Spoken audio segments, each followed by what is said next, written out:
perhatikan hubungan antara produk-produk ISO 38500 dan ITGI, IT Governance Institute.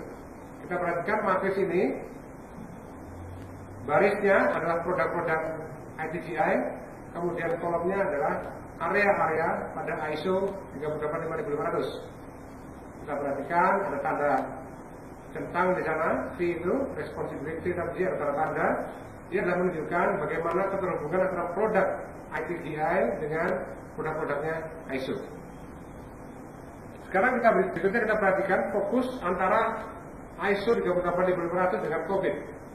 Kita perhatikan 6 prinsip mulai dari responsibility, strategy, acquisition, performance, conformance, dan human behavior dalam ISO terkait dengan proses-proses di dalam COVID.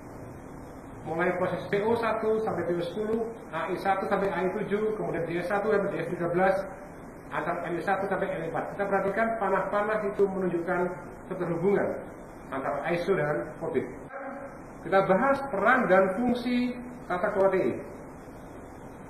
Kita perhatikan di sini, pertama kita mulai dari klasifikasi kerangka kerja dalam tata kelola TI. Kita perhatikan di sana, di kolom pada kotak apa, yang di bawahnya adalah bagaimana. Pada apa, di sana adalah untuk govern, melingkupi strategi dan control.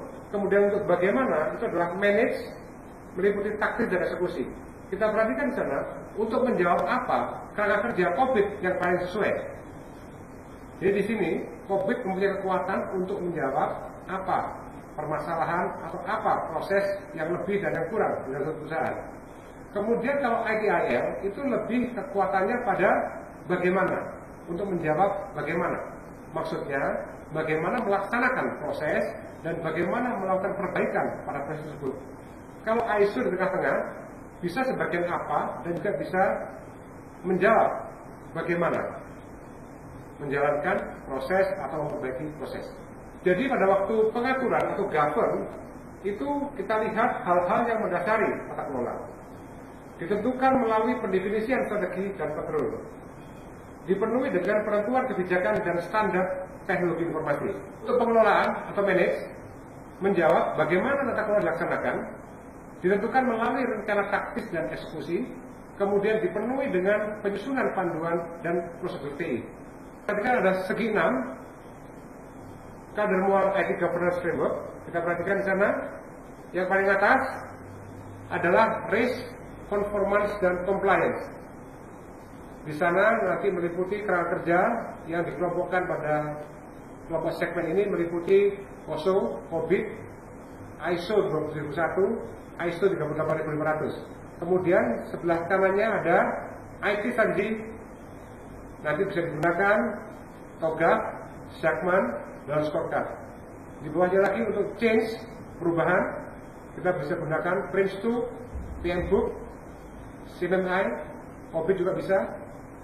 Kemudian yang di bawah itu adalah Information Technology Balance Sheet, kita bisa gunakan Balance Scorecard, ISO 38500, dan Knowledge Management.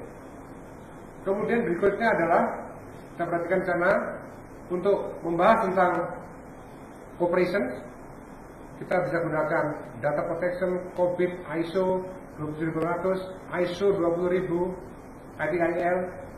Kemudian yang terakhir yang merah adalah segmen Business Strategy. Kita bisa gunakan framework, balance scorecard, business plan, strategic plans, juga green IT. Jadi ini adalah 6 segmen pengelompokan. Kemudian kita bisa gunakan framework sesuai dengan kelompoknya. Pengertian tentang best practice. Survei online oleh Freeport Dynamics and Numara Software tahun 2006 menunjukkan bahwa perusahaan skala besar cenderung memilih untuk mengadopsi best practice karena lingkungan kerja pengelolaan TI yang lebih kompleks. Perusahaan menengah dan kecil menganalisis manfaat dan biaya terlebih dahulu untuk memilih kerangka kerja sesuai dengan proses bisnisnya. Baru kemudian membuat best practice. Jadi pada prinsipnya best practice ini dibangun dengan menggunakan kerangka kerja dan tata kelola TI yang sudah standar. Sekarang pengertian apa itu best practice? Best practice itu untuk memilih menggunakan teknik dan tool yang tepat untuk memenuhi tujuan bisnis. Di sini diperlukan identifikasi proses, prosedur, kontrol yang berpengaruh terhadap pemenuhan kebutuhan bisnis perusahaan. Metode yang digunakan perusahaan untuk pencapaian tujuan bisnis melalui cara yang paling efektif dan efisien dengan penciptaan produk yang berkualitas. Best practice merupakan panduan yang efektif dan efisien untuk integrasi bisnis dan TI dengan dukungan ketersediaan sumber daya manusia.